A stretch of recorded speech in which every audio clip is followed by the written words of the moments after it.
கர்த்தருடைய பரிசுத்த நாமத்துக்கு ஸ்தோத்திரம் உண்டாவதாக. இயேசு கிறிஸ்துவின் இனிய நாமத்தில் உங்கள் அனைவரையும் வாழ்த்தி இந்த நவம்பர் மாதம் 2வது ஞாயிறு ஆராதனைக்கு வரவழைக்கிறோம்.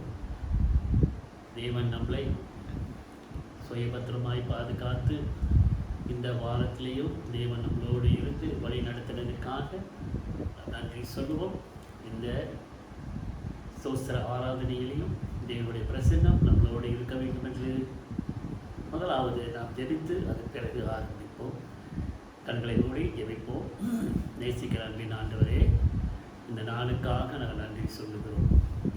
சபையிலே உண்மை ஆராதிக்கவும் துதிக்கவும் முடியாத நிலைமையிலும் இல்லங்களில் இருந்து உண்மை துதிக்கிறதற்கும் உம்முடைய புகழை நாங்கள் பாடுகிறதற்கும் சத்தியங்களை நாங்கள் அறிந்து கொள்ளுகிறதற்கும் கொடுத்த கிருபைக்காக நன்றி சொல்கிறோம்.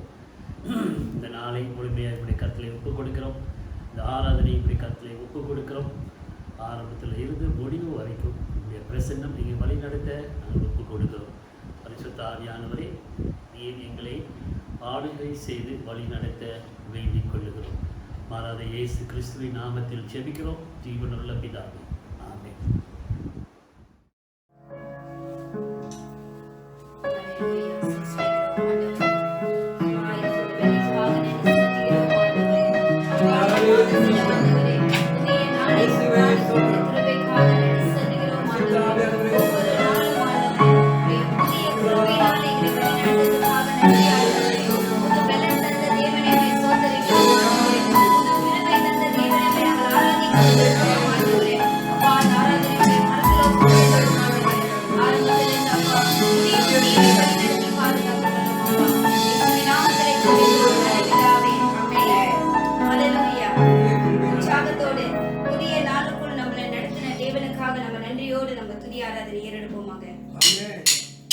Yeah.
செய்வோம்.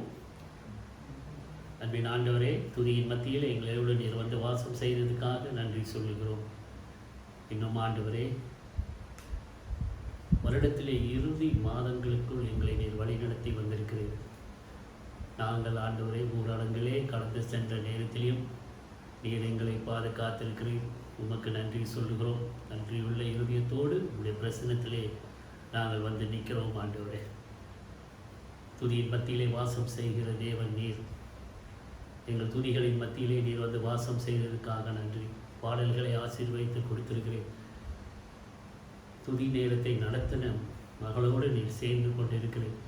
பாடல்களை பாடின ஒவ்வொருத்தரோடும் நீர் இணைந்து இருந்ததுக்காக நன்றி சொல்லுகிறோம்.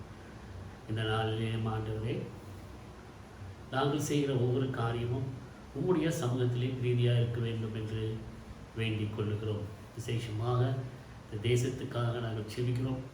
இந்த தேசத்திலே உள்ள தலைவர்களுக்காக நாங்கள் செபிக்கிறோம். ஆண்டவரை, நீதி நேர்மை தலைவர்கள் மத்தியிலே காணப்பட வேண்டிக் கொள்ளுகிறோம். இந்த தேசம் செழிப்பான ஒரு தேசம்.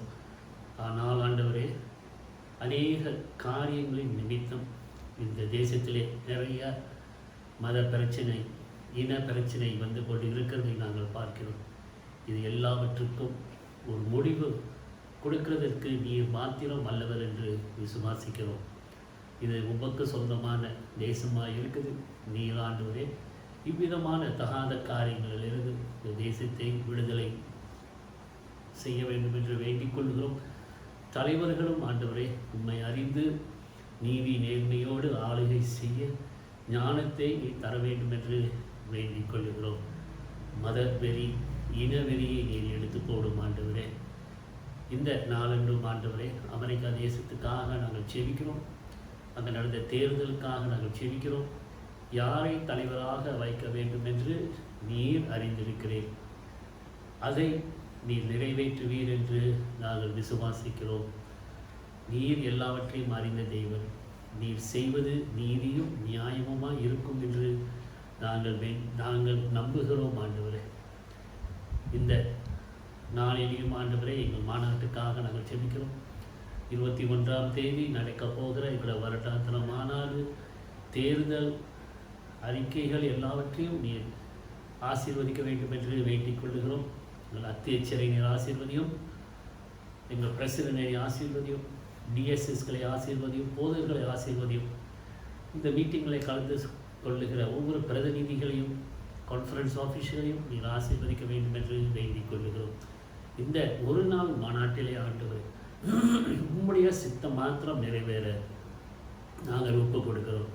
யார் யாரை பதவிக்கு தேர்ந்தெடுக்க வேண்டும் என்று நீர் அறிந்திருக்கிறேன்.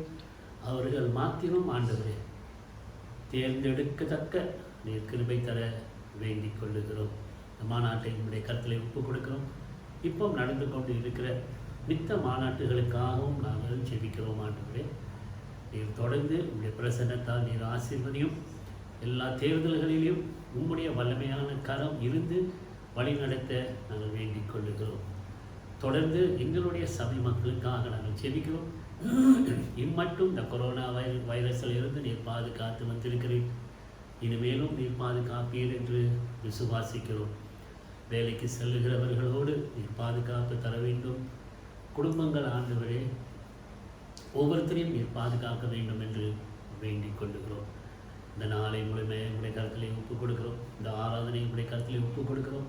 பொறுப்பெடுத்து ஆரம்பத்திலிருந்து முடிவு வரைக்கும் உங்களுடைய பிரசன்னத்தால் நீர் ஆசீர்வதி. இயேசு கிறிஸ்துவின் நாமத்தில் ஜெபிக்கிறோம் நல்ல பிதாவே, ஆமென். சேர்ந்து கொள்வோம். பரமனையில் இருக்கிற எங்கள் பிதாவே, உங்களுடைய நாமம் பரிசுத்தப்படுவதா, உங்களுடைய ராஜ்யம் வருவதா, உங்களுடைய சித்தம் பரமணத்திலே செய்யப்படுவது போல பூமியிலேயும் செய்யப்படுவதாக. அன்றனுள்ள ஆகாரத்தை எங்களுக்கு இன்று தாரும். எங்களுக்கு விரோதமாக குற்றம் செய்வர்களாக மன்னிக்கிறது போல எங்கள் குற்றங்களை எங்களை மன்னியும். எங்களை சோதனைக்குள் பிரவேசிக்க பண்ணாமல் தீமையிலிருந்து ரசித்துக் கொள்வோம். ராஜ்யம், வல்லமை, மகிமை என்றென்றைக்கும் உம்முடைய வகையிலே. ஆமென். இன்று தெரிந்து கொள்ளப்பட்ட வேத வசனம் 1 சாமுவேல் 15வது அதிகாரம் வசனங்கள் 22 24 முடிய. 1 சாமுவேல் 15வது அதிகாரம் வசனம் 22. அதற்கு சாமுவேல், கர்த்தருடைய சத்தத்திற்கு கீழ்ப்படுகிறதை பார்க்கிலும் சர்வாங்க தகனங்களும் பலிகளும் கர்த்தருக்கு பிரியமாயிருக்குமோ? பலியை பார்க்கிலும் கீழ்ப்படிதலும் ஆட்டுக்கடாக்களின் இனத்தை பார்க்கிலும் செவி கொடுத்துதலும் உத்தமம். இரட்டகம் பண்ணுதல் பில்லி சூனிய பாவத்திற்கும் முரட்டாட்டம் பண்ணுதல் அவபக்திக்கும் விக்கிர ஆராதனைக்குரிய சரியாய் இருக்கிறது. நீர் கர்த்தருடைய வார்த்தையை புறக்கணித்தபடியினாலே அவர் உம்மை ராஜாவாய் இராதபடிக்கும் புறக்கணித்து தள்ளினார் என்றான். அப்பொழுது சவுல் சாமுவேலை நோக்கி, நான் கர்த்தருடைய கட்டளையையும் உம்முடைய வார்த்தைகளையும் மீறினதினாலே பாவம் செய்தேன். நான் ஜனங்களுக்கு பயந்து அவர்கள் சொல்லை கேட்டேன். இது கர்த்தருடைய வசனம். Today's Bible reading is taken from 1 Samuel chapter 15 verses 22 to 24. 1 Samuel 15 verse 22.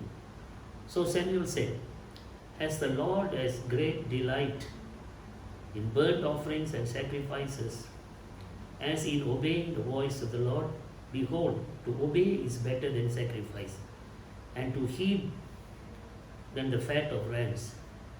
For rebellion is as the sin of witchcraft, and stubbornness is as iniquity and idolatry.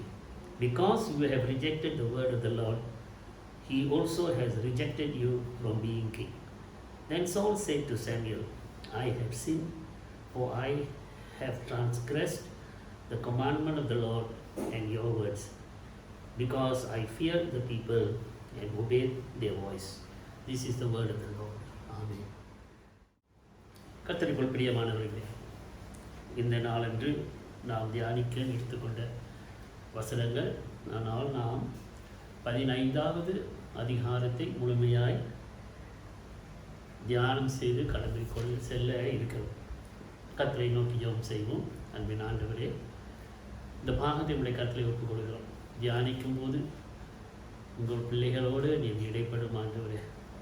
கீழ்ப்படிதல் எவ்வளவு அவசியம் என்று நாங்கள் இந்த பாகத்தில் இருந்து அறிந்து கொள்ளும் போதும் நாங்களும் உம்முடைய வார்த்தைகளுக்கு வசனங்களுக்கு கீழ்ப்படுகிற பிள்ளைகளாய் காணப்பட எங்களை வழி நடத்த வேண்டிக் கொள்ளுகிறோம். அடியை நம்முடைய கருத்திலே ஒப்புக் கொடுக்கிறேன். என் வாய் வார்த்தைகளும் இருந்தத்தின் தியானம் நம்முடைய சமூகத்திலே பிரீதியாக இருப்பதாக. ஆமென். இந்த 15வது அதிகாரத்தை நாம் வாசிக்கும் போது முழுமையாக கீழ்ப்படிதலை குறித்து சொல்லப்பட்டிருக்கிறதை நாம் பார்க்கிறோம். ஆண்டவர் தெரிந்து கொண்டார், சவுலை தெரிந்து கொண்டு இஸ்ரவேல் தேசத்துக்கு ராஜாவாக வைத்தார் என்று வேதத்திலே நாம் பார்க்கிறோம். ஆண்டவர் எல்லா இடத்திலேயும் ஒரு தலைவரை அவரே தெரிந்தெடுத்து வைத்தாலும் தவறி போகிற தலைவர்கள் இருக்கிறார்கள் என்று நாம் பார்க்கிறோம். சவுல் அப்படிப்பட்ட ஒரு தலைவனாய் இருந்தார்.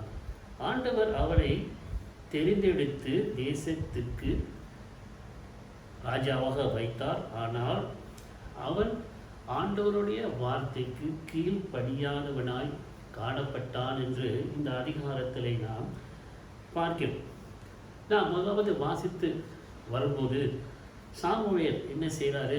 சவுலிடத்திலே போய் சொல்லி, அமலேக்கியரிடத்திலே நீ போய் எல்லாரையும் நீ கொலை செய்து வரணும், ஒரு பொருளையாவது நீ விட்டு விடக்கூடாது.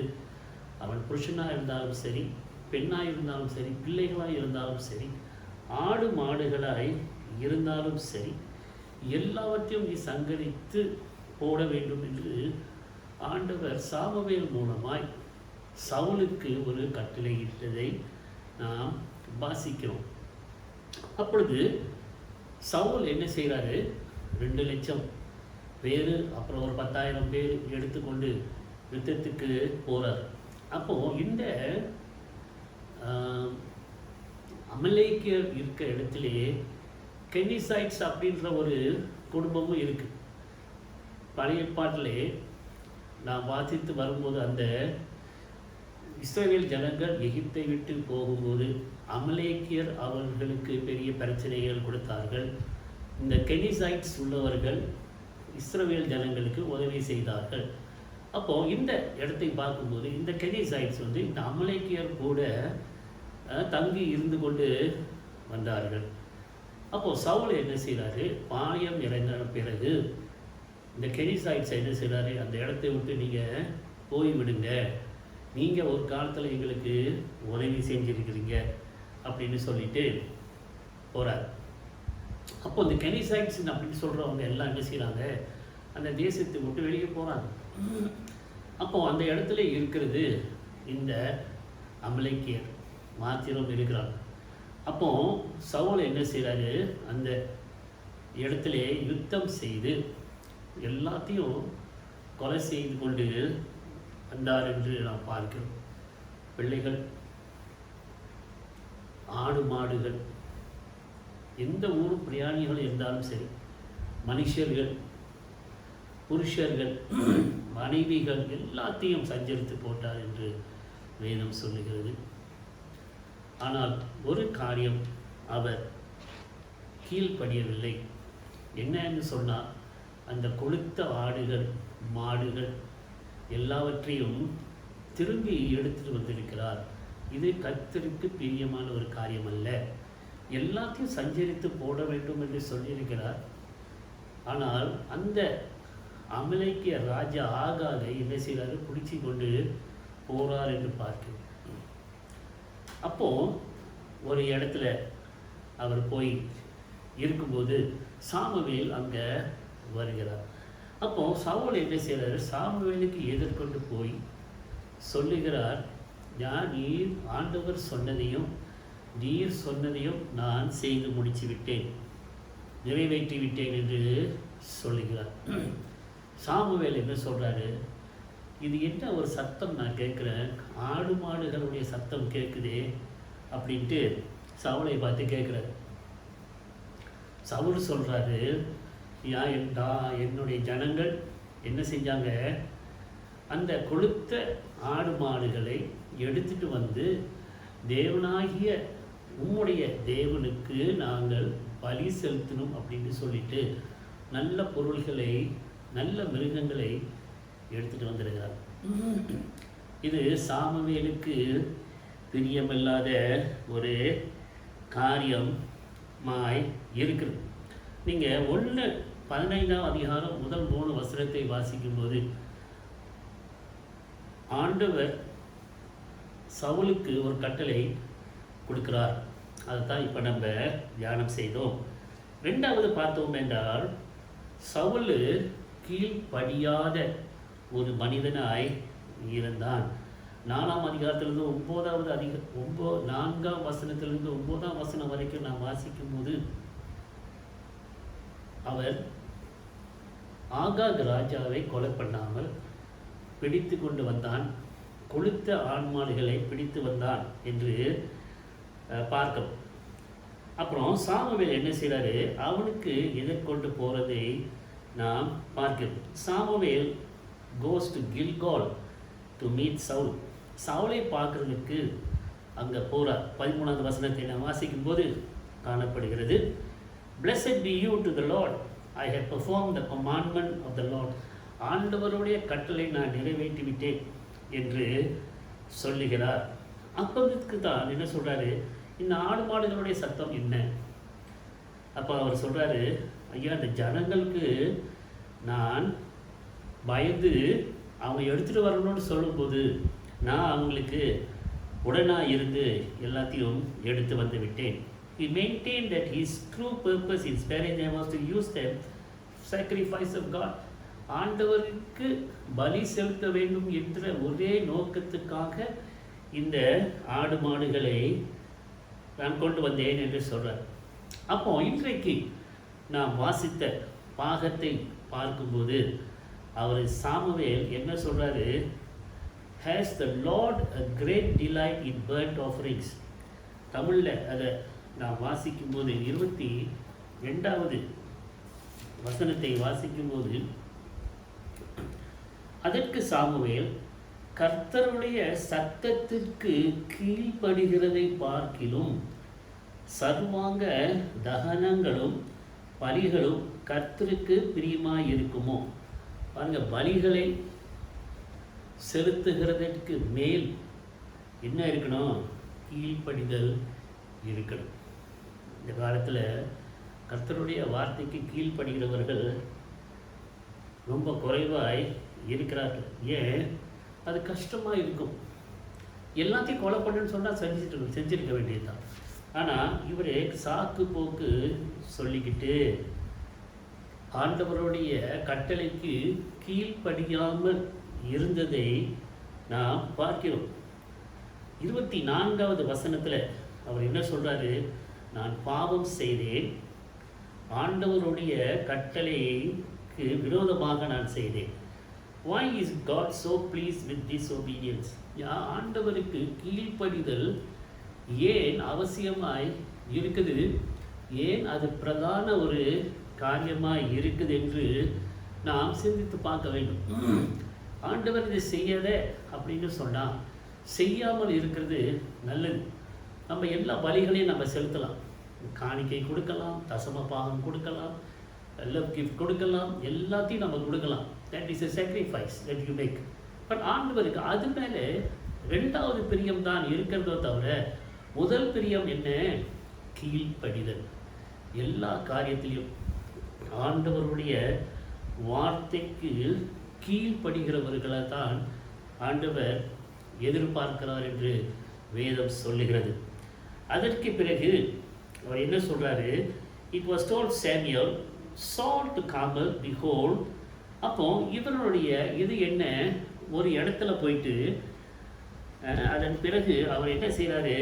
ஒரு இதை கெட்டுறார் என்று நாம் பார்க்கிறோம். 12வது வசனம் வாசிக்கும் போது அது எப்படியாய் சொல்லுகிறது? மறுநாள் அதிகாலமே சாமுவேல் சவுலை சந்திக்க போனான். அப்பொழுது சவுல் கார்மேலுக்கு வந்து தனக்கு ஒரு ஜெயஸ்தம்பம் நாட்டி. சவுல் என்ன செய்கிறாரு? அவருக்கு ஒரு பெருமை வந்துச்சு. அப்போ என்ன செய்கிறாரு? இங்கிலீஷில் என்ன சொல்லுது? மானியூமெண்ட் அப்படின்னு சொல்லுது. தமிழில் ஜெயஸ்தம்பம். அப்போது அவர் ஜெயம் கொண்டாராம். அதனால் அவர் என்ன செய்கிறாரு? அவருக்கு ஒரு மானியூமெண்ட் கட்டி அதில் சந்தோஷப்படுகிறவராய் இருக்கிறார் என்று வேதம் சொல்லுகிறது. அப்போ அவர் ஜெயித்துட்டாரு, ஆண்டவருடைய கட்டளை நிறைவேற்றிட்டாரு. அதன் நிமித்தம் அவருக்கு ஒரு பெருமை வந்தது. சில நேரத்தில் நம்ம பார்த்தோன்னு சொன்னால் சில தேசங்களிலே என்ன செய்வாங்க? ஒரு தலைவர் நல்லவராக இருந்தார் அப்படின்னு சொன்னால் அவருக்கு ஒரு சிலையை வச்சு என்ன செய்வாங்க? அதை வணங்குவாங்க. மலேசியாவில் நீங்கள் பார்த்தீங்கன்னு சொன்னால் என்ன கார்டன் இது? லேக் கார்டன்ஸில் போனீங்கன்னா அங்கே அந்த காலத்தில் போர் செய்தவர்களை என்ன செய்கிறாங்க? இந்த மானியூமெண்ட் அப்படின்னு ஒன்று கட்டி அவங்க நினைவு சின்னமாக வச்சிருக்கிறாங்க. அப்போ சவுலுக்கு என்ன வருது? அந்த ஒரு பெருமை வந்து ஜெயஸ்தம்பம் அப்படின்னு சொல்லுது. அதை கட்டி நான் ஜெயித்தேன், ஆண்டவருக்கு சொன்னதை நான் செய்தேன் என்ற ஒரு பெருமை அவரிடத்திலே வந்தது என்று பார்க்கிறோம். அப்போது இந்த மாதிரி காரியம் நம்ம ஜெயிக்கும் போது என்ன வருது? ஒரு பெருமை. ஒரு காரியம் நம்ம படிக்கிறோம், படித்து முடிஞ்சு நம்ம ஒரு பிஹெச்டி இல்லை ஏதாச்சும் ஒரு இது எடுத்துட்டோம்னு சொன்னால் அதோட என்ன செய்யுது? சில நேரத்தில் பெருமை வந்துடுது. உன்னோட நான் கூட படிச்சிருக்கேன். அப்போ சவுலுக்கு இந்த மாதிரி ஒரு எண்ணம் வந்து he set up a monument for himself. அவருக்குன்ட்டு அந்த ஒரு ஜெய ஸ்தம்பம் கட்டினார் என்று வேதம் சொல்லுகிறது. அப்பொழுது சவுல் என்ன செய்கிறாரு? அங்கே வருகிறதை நாம் பார்க்கிறோம். உடனே என்ன சொல்கிறாரு? ஆண்டவர் சொன்னதை நான் செய்தேன். அதே பெரிய புலி. ஒரு ராஜா இப்படியாக சொல்லுகிறதை நாம் பார்க்கிறோம். அதன் பிறகு சொல்லுகிறார், நீ செய்ததை நீர் சொன்னதை நான் செய்து விட்டேன், எல்லாத்தையும் நான் என்ன செஞ்சேன், அழிச்சு போட்டுட்டேன் அப்படின்ட்டு. அதுலேயும் இன்னொரு பொய் சொல்லுகிறான் என்று பார்க்கிறோம். அப்பொழுது அதன் பிறகு சாமுவேல் என்ன சொல்றாரு, என்ன சத்தம் கேட்குது, இல்லை அது எடுத்துட்டு வந்தோம், இத காரியத்தை நான் செய்ததுக்கு நோக்கம் என்ன, ஆண்டவருக்கு பலி செலுத்தணும். ஆனால் ஆண்டவர் வந்து பலியை விரும்பினதல்ல.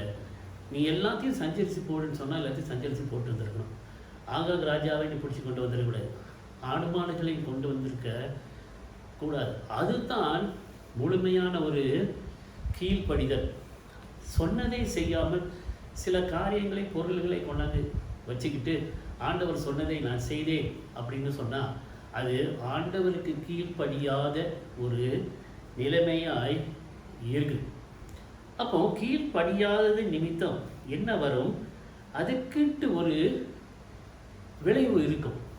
எல்லா காரியத்துக்கும் என்ன ஒரு விளைவு இருக்கும்.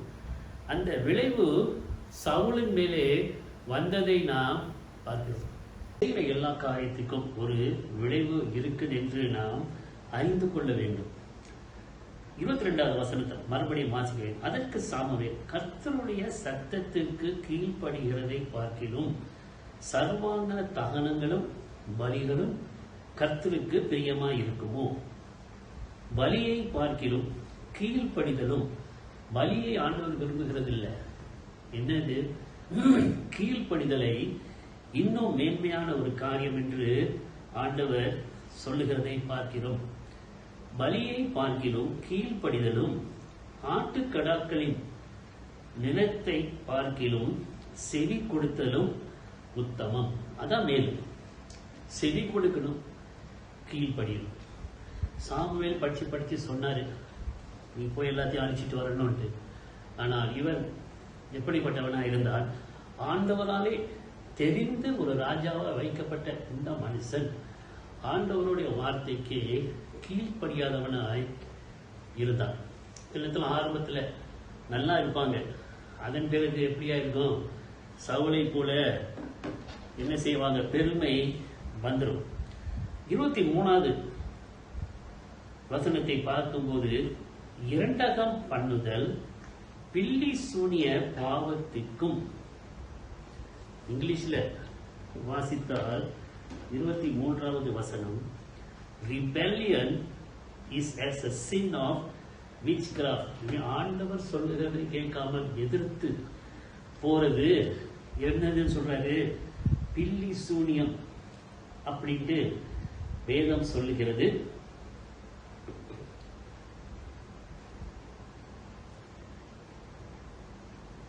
இரட்டகம் பண்ணுதல் பில்லி சூனிய பாவத்திற்கும், முரட்டாட்டம் பண்ணுதல் அவபக்திக்கும் விக்கிர ஆராதனைக்கும் சரியாய் இருக்கிறது, ஒப்பாய் இருக்குது.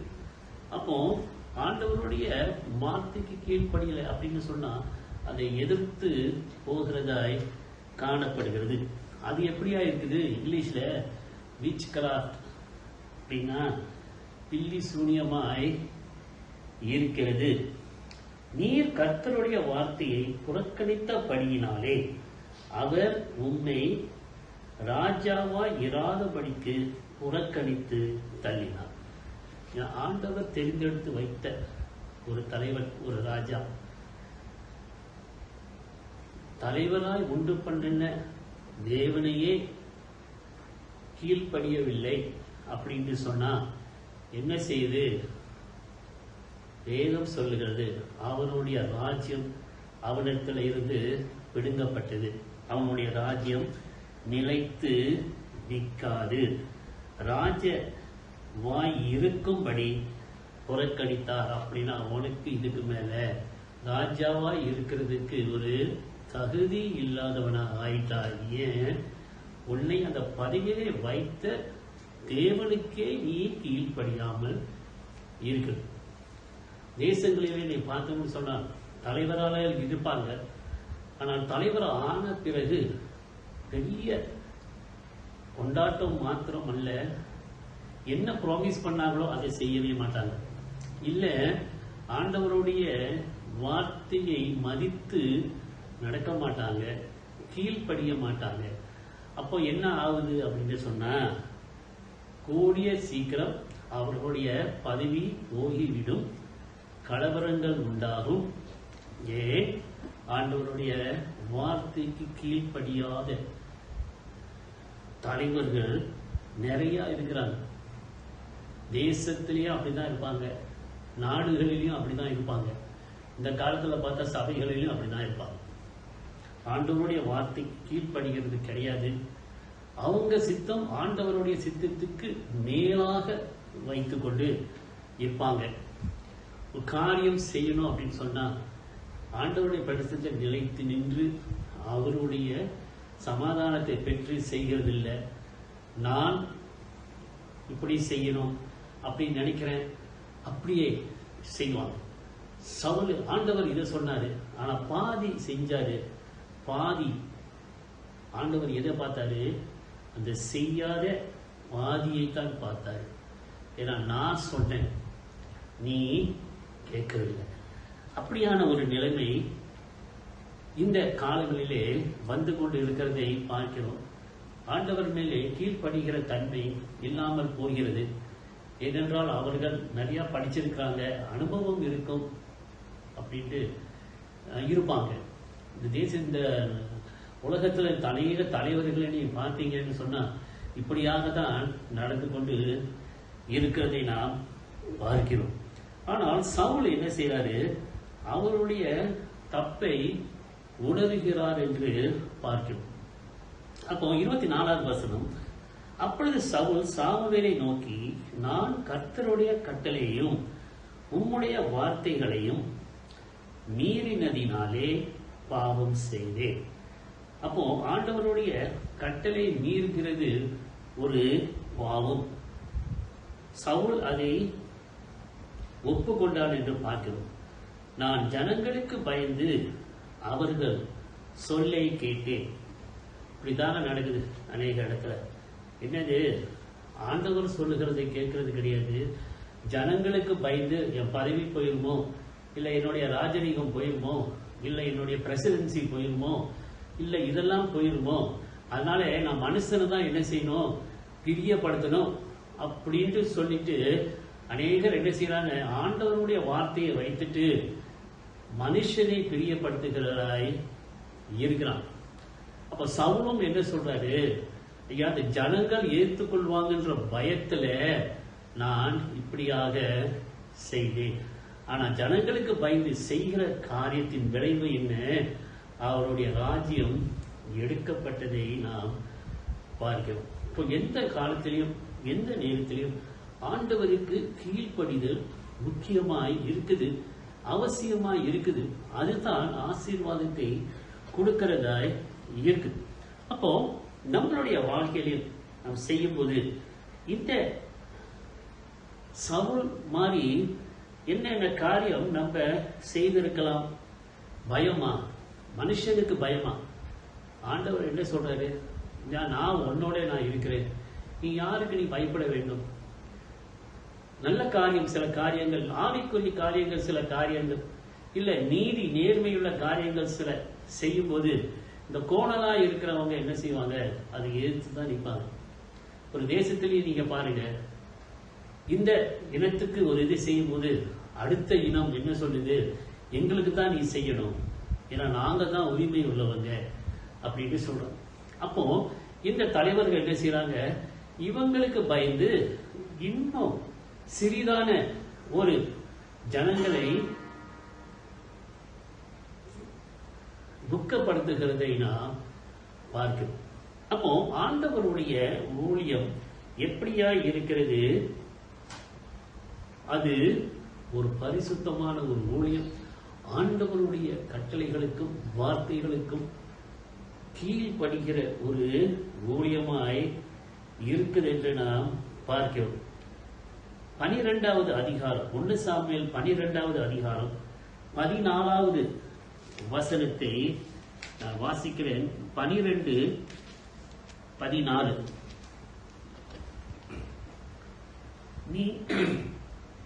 நீங்கள் கர்த்தருடைய வாக்குக்கு விரோதமாய் கலகம் பண்ணாமல் கர்த்தருக்கு பயந்து அவரை சேவித்து அவருடைய சத்தத்துக்கு கீழ்ப்படிந்தால் நீங்களும் உங்களை ஆளுகிற ராஜாவும் உங்கள் தேவனாகிய கர்த்தரை பின்பற்றுபவர்களாய் இருப்பீர்கள்.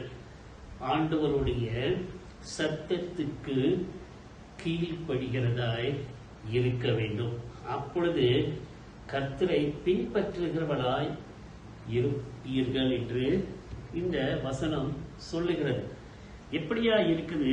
கர்த்தருடைய வாக்குக்கு விரோதமாய் கலகம் பண்ணாமல். ஆண்டவர் இதை சொல்றாரா? செய். இப்படி இரு சொல்றாரா? அதை செய். அந்த வார்த்தைக்கு நம்ம என்ன செய்யக்கூடாது? எதிர்த்து நின்று கலவரம் செய்யக்கூடாது என்று சொல்லுகிறது. கர்த்தருக்கு கலகம் பண்ணாமல் கர்த்தருக்கு பயந்து அவரை சேவித்து. நாம் ஊழியத்திலே இருக்கும்போது கர்த்தருக்கு பயந்து செய்யறோமா, இல்ல ஜனங்களுக்கு பயந்து செய்யறோமா? இப்படி இருக்காங்க, இப்படி செய்யறாரு, அப்படி செய்யறாரு, குறையே சொல்லிக்கிட்டே இருக்கிறவங்க நிறைய இருப்பாங்க. அவங்களும் சரியா இருக்க மாட்டாங்க. மித்தவங்க சரியா செய்தாலும் அதையும் குறை செஞ்சு கொண்டு இருப்பாங்க. ஆனா ஆண்டவரை சேவிக்கிறது எப்படியா இருக்குது? அவருடைய சத்தத்துக்கு கீழ்ப்படிந்தால். கண்டிஷனல். நீ சத்தத்துக்கு நீ கீழ்ப்படியணும். பரமண்டல ஜெபம் செய்யும் போது நான் மன்னிக்கிறது போல நீர் என்னை மன்னியும். கண்டிஷனல். நீ மன்னி, அதன் பிறகுதான் வித்த ஆண்டவர் உன்னை மன்னிப்பாரு. ஆனா இதே மாதிரி செய்யாமலே என்ன செய்யறாங்க? பரலோகத்துக்கு போறோம், பரலோகத்துக்கு போறோம், பரலோகத்துக்கு போறேன். நீங்க போகவே மாட்டீங்க. மன்னிக்காமல் இருக்கும்போது பரலோகத்துக்கு எப்படி போறது? நீங்களும் உங்களை ஆளுகிற ராஜாவும் உங்கள் தேவனாகிய கர்த்தரை பின்பற்றுகிறவர்களாய் இருப்பீர்கள். எப்பொழுது? ஆண்டவருடைய வசனத்திற்கு கட்டளைகளுக்கு கீழ்ப்படிய இருக்கும்போது. அப்போ ஆண்டவருடைய வார்த்தைக்கு எதிர்த்து நம்ம போகக்கூடாது. எதை சொல்றாரோ, அவர் ஏபிசி அப்படின்னு சொன்னார்னா ஏபிசி நீ செய். மனுஷனுக்கு பயந்துகிட்டு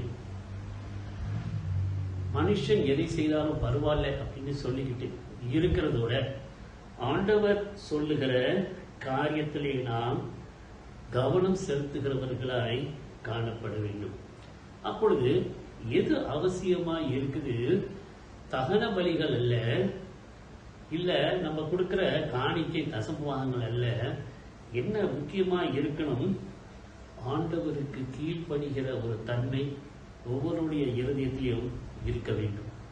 மனுஷனுக்கு பயந்து ஊழியம் செய்யக்கூடாது.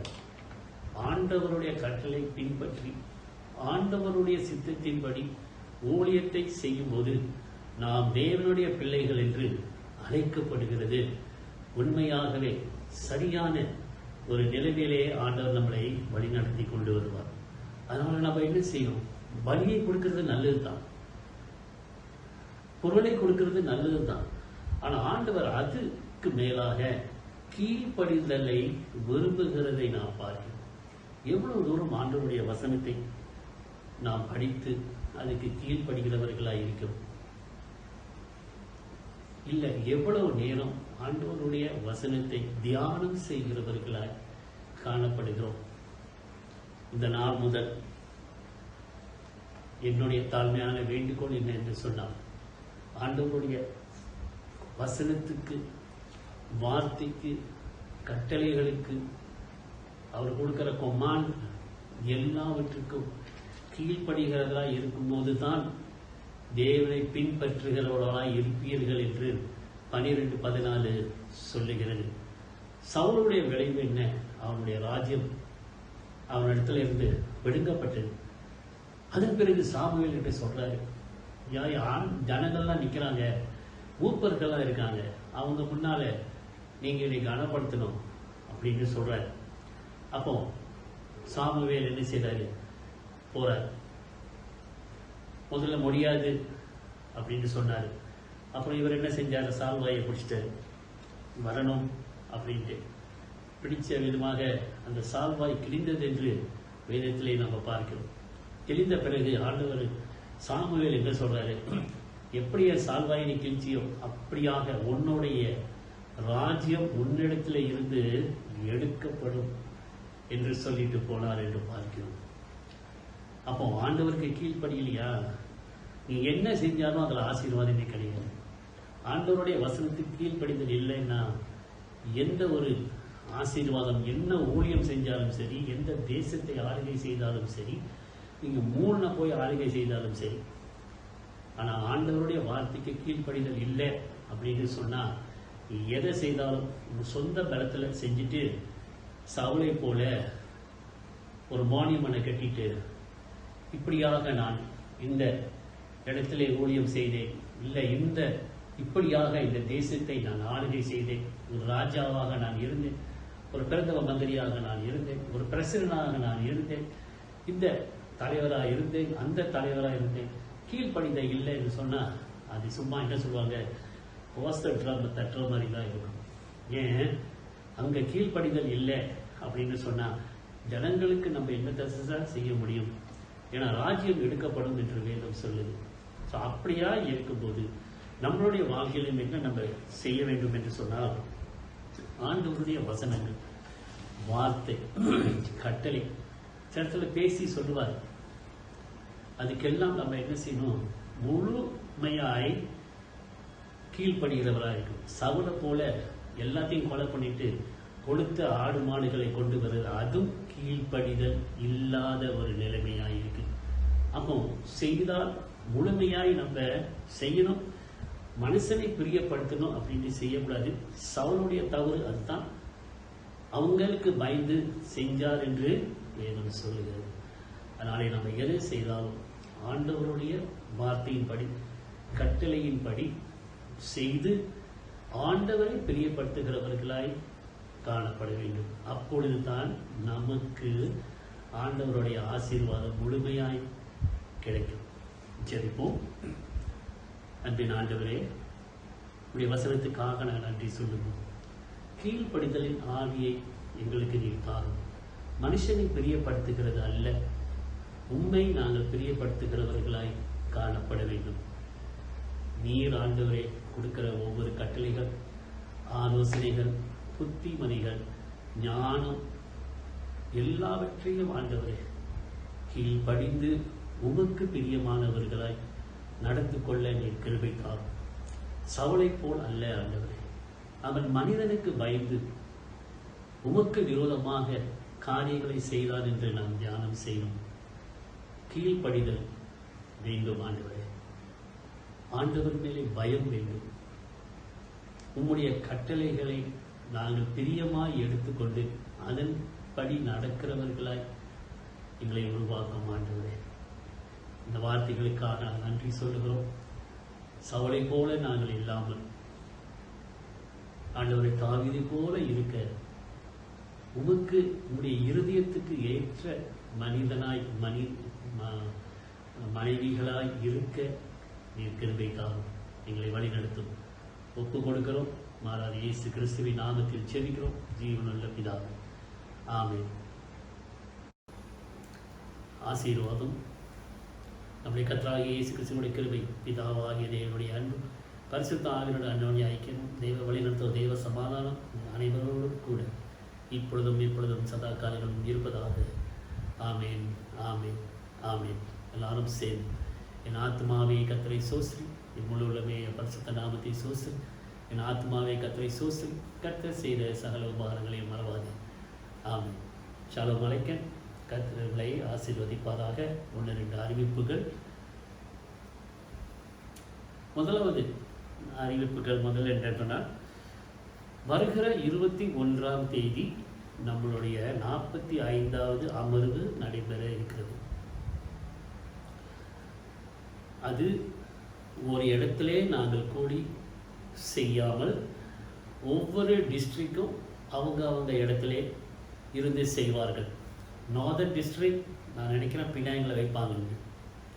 ஸோ நார்தர்ன் டிஸ்ட்ரிக்ட் பாஸ்டர்ஸும் பிரதிநிதிகளும் அந்த இடத்துல கூடுவாங்க. பேரார் டிஸ்ட்ரிக்ட் கண்டிப்பாக போல தான் இருக்கும்.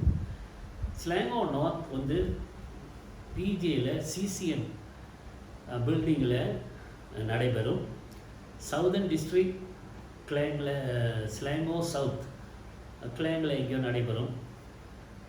சவுதர்ன் டிஸ்ட்ரிக்ட் மலாக்காவில் நடைபெறும் நினைக்கிறேன். அண்ட் ஈஸ்டர்ன் டிஸ்ட்ரிக்ட் குவாந்தான்லேயே நடைபெறும் என்று நான் நினைக்கிறேன். அப்போ என்ன செய்வாங்க, எல்லாரும் அந்தந்த இடத்துல கூடி ஓட்டிங் எல்லாம் அங்கேயே செய்வாங்க. ஸோ இது ஒரு நாள் மாத்திரம் வச்சுருக்குறாங்க. 21ஆம் தேதி இந்த மாதம் காலை 8 மணியிலிருந்து ராத்திரி 8 மணி வரைக்கும். அதனால் நீங்கள் எல்லா பாஸ்டர்ஸ்களுக்காகவும் எல்லா பிரதிநிதிகளுக்காகவும் கான்ஃபரன்ஸ் ஆஃபீஷியல்ஸ் வருவாங்க, இவங்களுக்காகவும் நீங்கள் ஜெபிக்க வேண்டும் என்று வேண்டிக் கொள்ளப்படுகிறீர்கள். இன்னொரு காரியம் என்னென்று சொன்னால், இந்த வருடம் நம்மளுடைய மாநாட்டு தலைவர் எலெக்ஷன் இருக்குது, தேர்தல் இருக்குது. அது எல்லாம் அந்த ஒரே நாளில் முடிக்கணும்னு இருக்கிறாங்க. ஜெபம் பண்ணுங்க. யாரை ஆண்டவர் தெரிந்தெடுத்து கொள்கிறாரோ அவர் தான் மறுபடியும் நம்ம டிஏசிக்கு பிரசிடண்டாகி இருக்க வேண்டும் என்று ஜெபத்திலே வைங்க. பிரதிநிதிகள் தேர்ந்து எடுக்கும் போதும் ஆண்டவருடைய சித்தத்தின்படி தேர்ந்தெடுக்க ஆண்டவர் வழிநடத்த நாம் ஒப்பு கொடுப்போம். அந்த மாநாட்டுக்காக நான் தொடர்ந்து நம்முடைய ஜெபத்திலே வைத்துக்கொள்வோம். ஒரு ஆசீர்வாதமான ஒரு மாநாடாக இருக்கும் என்று விசுவாசிக்கிறோம். எல்லா தேர்தல்களும் அந்த இடத்துல வரும், எல்லா அப்பாயின்மெண்ட்ஸ்களும் அந்த இடத்துல வரும். அதற்காக மாநாட்டை நாம் ஜெபத்திலே வைத்துக்கொள்வோம். இப்போ 8வது காரியம் என்னென்றால், இப்பொழுது நம்மளுடைய கண்டிஷனர் MCO 9ஆம் தேதி வரைக்கும் இருக்குது. அப்படின்னா திங்கட்கிழமை வரைக்கும் இருக்குது. அதன் பிறகு அவங்க அதை தொடர செய்வாங்களா, இல்லை பழைய மாதிரி சபையிலே ஆராதனை வைக்கிற மாதிரி செய்வாங்களா தெரியாது. ஆனால் நாம் என்ன செய்யணும், அதற்காண்டி ஜெபம் செய்யணும். இப்போ நீங்கள் பார்த்தீங்கன்னு சொன்னால், கடந்த ஒரு வாரத்துக்கு மேலாக எல்லாம் 1000 கேஸுக்கு மேலே ஓடிக்கொண்டு இருக்குது. ஸ்லாங்கோர்லேயும் நிறையா கொரோனா வைரஸ் கேஸ்கள் பதிவு செய்யப்பட்டு கொண்டு வருகிறது. கிளாங், காப்பார், இந்த இடமெல்லாம் ரெட் ஜோனாக போட்டு வச்சுருக்கிறாங்க. பேச்சு என்னன்னு சொன்னால், ஸ்லாங்கோரே முழுமையாக ரெட் ஜோனை போட்டு விடுவாங்களா என்ற அச்சம் ஒவ்வொருடைய விதத்திலையும் இருக்கிறதை நாம் பார்க்கிறோம்.